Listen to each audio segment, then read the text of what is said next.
Imagine going to the doctor for a torn ligament, right? Yeah. And you find out the damage was actually caused by a microscopic hacker rewriting your body's internal operating system. Yeah, that sounds like complete science fiction. Right, because, I mean, we expect medical diagnoses to be these clean, visible events. Yeah. Oh, bone breaks, you see a jagged white line or an x-ray, and you fix it. Exactly. But in the world of oncology specifically, viral oncology viruses have been, silently hacking our cells, completely rewriting the rules of biology, and causing cancer for millions of years.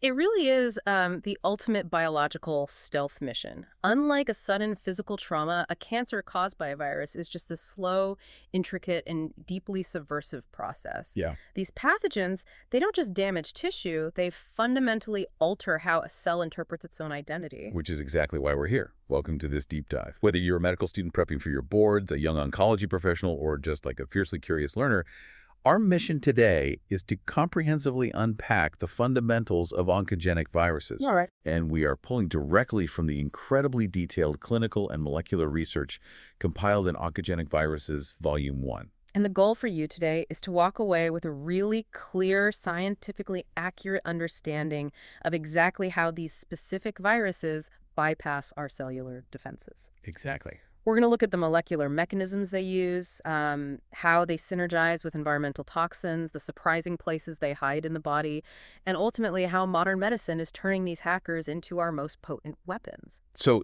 to really wrap our heads around this, I want you to visualize a human cell, not just as a blob of biology, but as a highly secure, heavily guarded factory. Okay, I like that.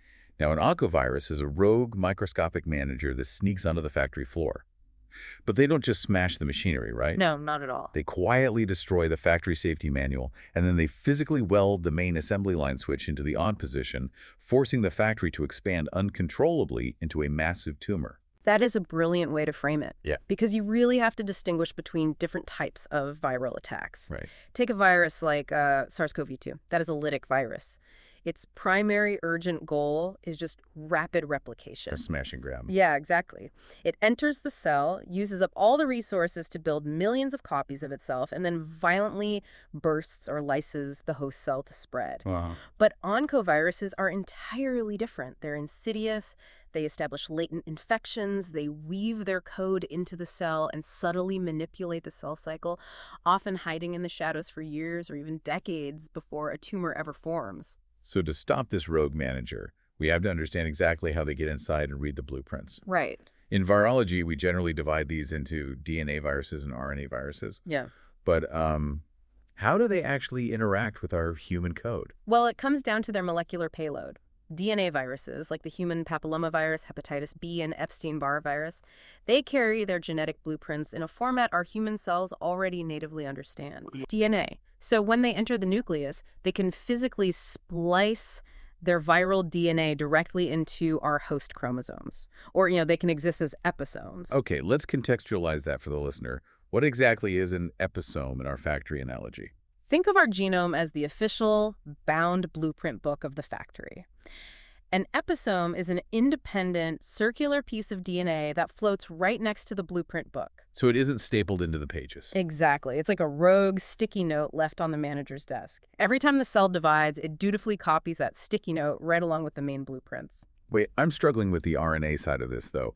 Human cells operate strictly on a DNA to RNA to protein pathway, right? Right, the central dogma. So we don't have the machinery to take an RNA sequence and turn it back into DNA. So how on earth does an RNA virus, like hepatitis C, actually manage to embed itself into our operating system? That is the exact molecular puzzle that baffled scientists for decades. I bet.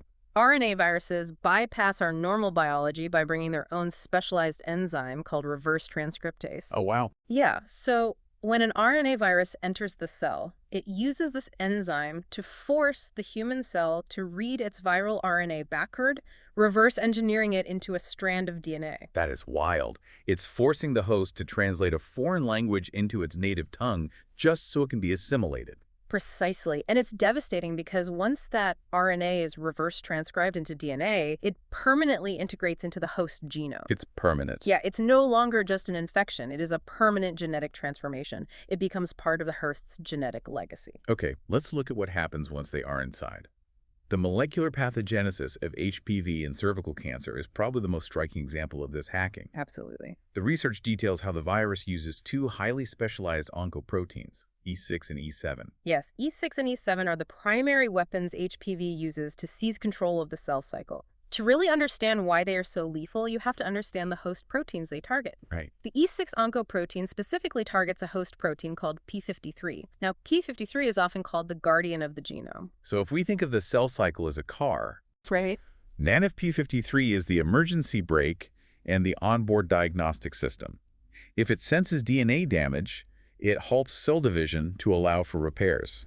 And if the damage is too severe, P53 triggers apoptosis. Programs cell death. Exactly. And then the E7 oncoprotein targets something called the retinoblastoma protein, or PRB. So if P53 is the emergency brake, PRB is the clutch. I love that. Yes, it tightly controls the transition from the G1 resting phase into the S phase, which is when the cell actively duplicates its DNA. Okay, so here's the dual attack mechanism. E7 binds to PRB and completely neutralizes it. Right. So by destroying the clutch, the virus forces the cell to transition immediately into active S-phase replication. The cell just begins aggressively dividing. Normally the cell's internal sensors would instantly recognize this unnatural forced replication. And P53 would sound the alarm and initiate apoptosis. The cell would sacrifice itself to protect the organism. But the alarm never rings, because E6 hasn't just bound to P53, it has completely degraded it. Like a molecular shredder. Exactly. It acts like a shredder, marking P53 for immediate destruction by the cell's own waste disposal system. E6 cuts the brake lines, while E7 puts a brick on the gas pedal. That is terrifyingly efficient. It is incredibly efficient, and this unchecked, forced S-phase replication creates the absolute perfect environment for genomic instability. Because there's no quality control. Right. You have a cell replicating its DNA at breakneck speed with absolutely no P53 to stop it.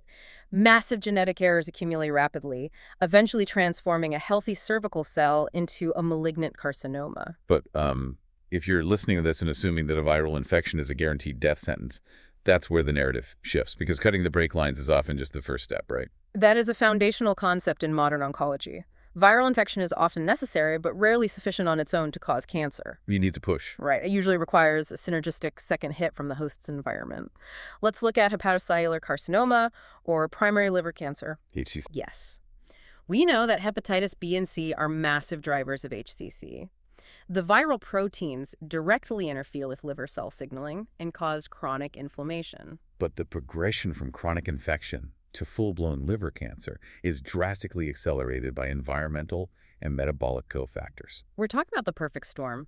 Metabolic conditions like hyperlipidemia and diabetes, lifestyle factors like tobacco use and alcohol. But the research points to a very specific, incredibly potent dietary toxin that acts as a massive accelerant. Aflatoxin. Aflatoxin is incredibly dangerous, particularly for patients already battling chronic hepatitis. And it's a mycotoxin, right? Produced by certain fungi. Yes, fungi that grow on agricultural crops like corn and peanuts when they are improperly stored in warm, humid conditions. So how exactly does a fungus on a peanut synergize with a liver virus? It comes down to how the liver metabolizes toxins. When you ingest aflatoxin, your liver enzymes attempt to break it down, but in the process, they convert it into a highly reactive chemical intermediate. Oh, wow. Yeah, this reactive chemical directly binds to human DNA, creating bulky lesions called DNA adducts. And what's terrifying is that aflatoxin has a specific molecular affinity for mutating the P53 gene. Wait, really? So the hepatitis virus is already causing chronic inflammatory stress and pushing the liver cells to constantly regenerate? Right. And just as the cells are rapidly dividing, aflatoxin comes in and physically mutates the exact P53 gene needed to stop the damaged cells from multiplying. Precisely. It's a multiplicative risk. If you have hepatitis B, your risk of liver cancer is elevated. If you're exposed to aflatoxin, your risk is elevated. Well, both together. The risk multiplies exponentially because the virus and the toxin are attacking the cellular defense mechanisms from two completely different angles. And it isn't always about physically breaking or mutating the DNA sequence either. Yeah. This is where we get into epigenetics. Oh, absolutely. Because if you're studying for your boards right now, you know that the bacterium Helicobacter pylori is often grouped with oncoviruses because of its role in gastric cancer, alongside viruses like Epstein-Barr. Chronic inflammation from these pathogens induces a process called aberrant DNA hypermethylation. Epigenetics is fascinating because it's about how the cell reads the DNA, not the DNA code itself. Right. To understand hypermethylation, we have to look at the promoter regions of our genes. Think of a promoter region as the physical on and off switch for a specific gene. And in a healthy cell, the switches for tumor suppressor genes are flipped to on, keeping cell growth in check. Exactly. Methyl groups are just simple chemical tags that the body naturally uses to turn off genes it doesn't need, like turning off eye color genes in a liver cell. But the virus weaponizes this normal process. It does. The chronic inflammation causes a massive influx of these methyl groups, and they start sticking to the promoter regions of our tumor suppressor genes. Effectively turning off the body's anti-cancer alarms without actually mutating the underlying DNA. It's like a burglar breaking into the factory and putting duct tape over the motion sensors. I love that. The alarm itself isn't broken, the wiring is perfectly fine, but it's completely silenced. It completely reframes how we view carcinogenesis, and they don't stop at methylation either. Epstein-Barr virus and H. pylori co-infections in gastric cancer also use specific viral microRNAs to silence host defenses. Okay, explain microRNAs for us. How do they fit into this hacking analogy? If DNA is the blueprint and proteins are the machines, messenger RNA or mRNA is the courier carrying the instructions from the blueprint to the factory floor. Makes sense. MicroRNAs are tiny non-coding RNA molecules. The virus produces these tiny interceptors, and they specifically bind to the human messenger RNA. Effectively tackling the courier before they can deliver the instructions to build tumor-suppressing proteins. Yes, the virus is actively terraforming the host's epigenetic landscape to create a hospitable environment for its own survival, which unfortunately is also the perfect incubator for a tumor. Which means, if these microscopic hackers are this adept at silencing our internal alarms, where else are they hiding? We naturally associate HPV with cervical cancer and hepatitis with liver cancer. That's classic biology 101. But the clinical data reveals that these viruses have a much wider tissue tropism than we ever thought. And we should definitely define tissue tropism for clarity.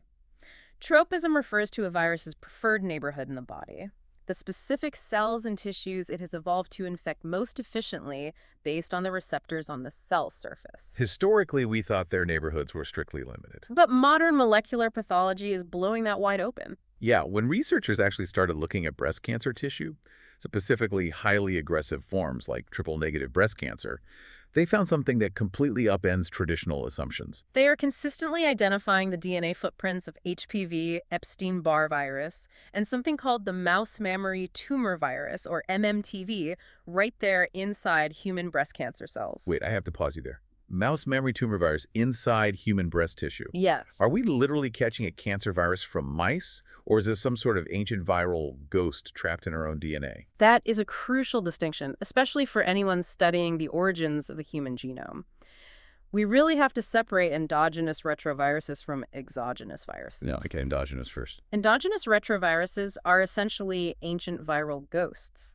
Millions of years ago, a retrovirus infected one of our mammalian ancestors, integrated into their germline, their sperm or egg cells, and became a permanent part of the human genome. So they're passed down through generations. Right. About 8% of human DNA is actually made up of these ancient viral remnants. But they are mostly inactive, right? Just evolutionary baggage. Usually, yes. But exogenous viruses are different. They are transmitted horizontally from an environment or another living host directly to you. So the MMTV.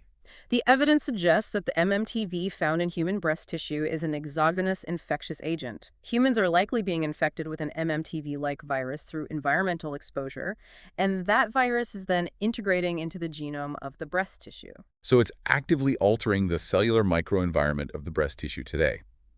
And the research notes that identifying these viral footprints is becoming a critical prognostic biomarker. Yes, particularly for triple-negative breast cancer, which lacks the usual hormone receptors and is notoriously difficult to target with standard therapies. And the surprises don't stop at gynecomammary cancers. We're seeing massive viral implications in genitourinary cancers as well. Absolutely. For instance, the BK polyomavirus is heavily involved in kidney and bladder malignancies, and researchers are finding Epstein-Barr, HPV, and that same mouse mammary tumor virus in human prostate cancer tissue. And the BK polyomavirus highlights exactly what you are up against if you are an immunocompromised patient. Right, because the vast majority of us are actually infected with the BK virus in childhood. So why aren't we all developing kidney cancer? Because of active immune surveillance. Your immune system's T cells are constantly patrolling. They force the BK polyomavirus into a state of strict dormancy in the epithelial cells of the kidneys. It's locked in a biological standoff for your entire life. Exactly. But imagine you are a patient who has just received a kidney transplant, and you're placed on heavy immunosuppressant drugs to prevent organ rejection. You essentially drug the security guards and they fall asleep at their posts. Exactly. Without those T cells keeping it in check, the BK polyomavirus wakes up. It begins replicating aggressively, causing severe inflammation and necrosis in the urinary tract. Which significantly increases the risk of developing genitourinary malignancies. It proves that our bodies are in a constant active war of suppression against these latent hackers. Which brings us to the harsh reality of modern oncology. Understanding these mechanisms, knowing exactly where these viruses hide and how they manipulate our immune system dictates how we treat patients. And that delicate balance was put to the ultimate test recently. The clinical data on how the COVID-19 pandemic disrupted cancer care is absolutely staggering. It really is. It wasn't just a logistical nightmare of overcrowded hospitals. It was a compound biological threat. The SARS-CoV-2 pandemic forced oncologists into impossible situations. We saw massive necessary delays in chemotherapy regimens, postponements of critical tumor resection surgeries, and interruptions in advanced immunotherapy. Because if you have cancer, your immune system is already compromised. Either the hematological cancer has destroyed your white blood cells, or the brutal systemic chemotherapy treatments we use to fight the solid tumors have wiped out your natural defenses. Precisely. But SARS-CoV-2 presented a unique molecular threat. The virus enters human cells by binding to the ACE2 receptor. And clinical data quickly revealed that the expression of these receptors, combined with a depleted immune system, made cancer patients extraordinarily vulnerable. Their mortality rates from the viral infection were vastly higher than the general population. Oncologists had to balance the immediate, terrifying risk of a patient contracting a fatal respiratory virus in the waiting room against the slow, silent risk of their cancer progressing unchecked without their scheduled chemotherapy. But here is where the story shifts from defense to offense. The relationship between oncology and virology isn't just us trying to stop wild viruses from causing cancer or disrupting our medical systems. No. Modern oncology is actively turning the tables. We are using viruses as our most advanced weapons against cancer. This is the frontier of viral gene therapy, and it is a breathtaking application of molecular biology.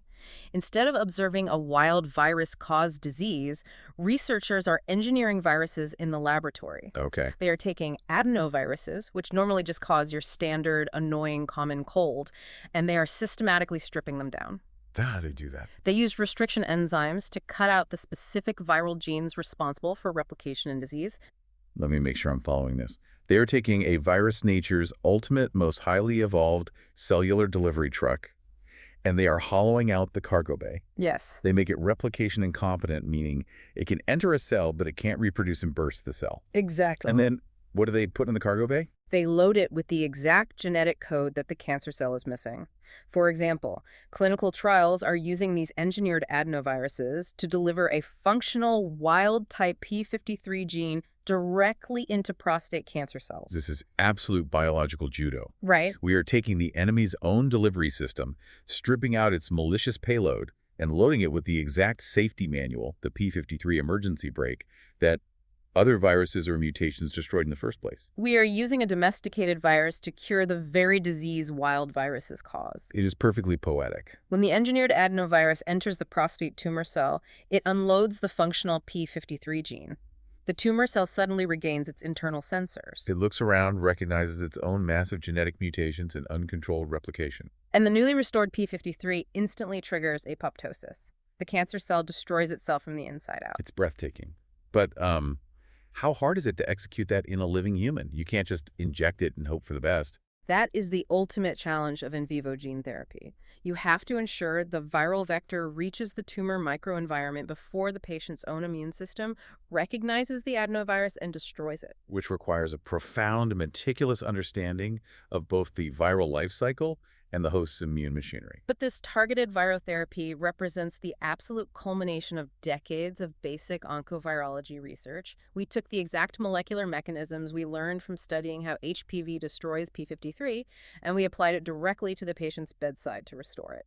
Which is an incredible place to bring our deep dive to a close today. Let's do a quick recap to solidify everything we've unpacked. Sure. We started by exploring how DNA and RNA oncoviruses act as rogue cellular managers. They physically hijack cell cycle regulators, shredding the p53 emergency brake and welding the PRB clutch to force the cell into unchecked replication. We then looked at how these viruses rarely work alone. They rely on synergistic environmental accelerators. We saw how chronic viral inflammation combined with dietary toxins like aflatoxin mutating p53 creates a multiplicative risk for liver cancer. We also explored how pathogens manipulate our epigenetics, using hypermethylation to put a chemical padlock on our tumor suppressor genes. We uncovered the surprising tissue tropism of these viruses, stepping outside Biology 101 to find the molecular footprints of HPV, Epstein-Barr, and even the mouse mammary tumor virus hiding in breast and prostate tissues. And finally, we looked at the real-world clinical applications, from the devastating biological vulnerabilities exposed by COVID-19 all the way to the futuristic biological judo of using engineered adenoviruses to deliver functional genes directly into cancer cells. It fundamentally changes how we view disease progression and therapeutic intervention. It really does. And it leaves you with a pretty wild thought to ponder long after you finish listening today. If viruses have spent millions of years evolving into the perfect microscopic machines for rewriting human DNA, perhaps the ultimate cure for all complex genetic diseases won't come from a synthesized chemical pill crafted in a lab. That's a great point. Perhaps the ultimate cure will come from a perfectly domesticated synthetic virus. Well, before we sign off, as promised, here is your clinical review exercise for today's deep dive to reinforce what you've learned. All right, you're ready. Imagine you are an oncologist reviewing a patient's chart. The patient presents with a rapidly progressing hepatocellular carcinoma and a long documented history of chronic hepatitis B. Based on our discussion of synergistic molecular risk factors, what specific dietary toxin often found in improperly stored grains and known to directly mutate the p53 gene should you investigate as a compounding environmental trigger for this patient's aggressive cancer? Take a second to think about it. Got your answer. If you said aflatoxin, you nailed it. Spot on. Because as we've seen today, that clean, simple X-ray analogy we started with, the idea of a binary medical diagnosis, it's an illusion. The reality of oncovirology is beautifully messy. It's deeply interconnected with our environment, our evolutionary history, and the very structure of our DNA. But by understanding that complex molecular machinery, we are finally learning how to rewrite the code ourselves. Keep studying, keep asking the hard questions, and we'll catch you on the next deep dive.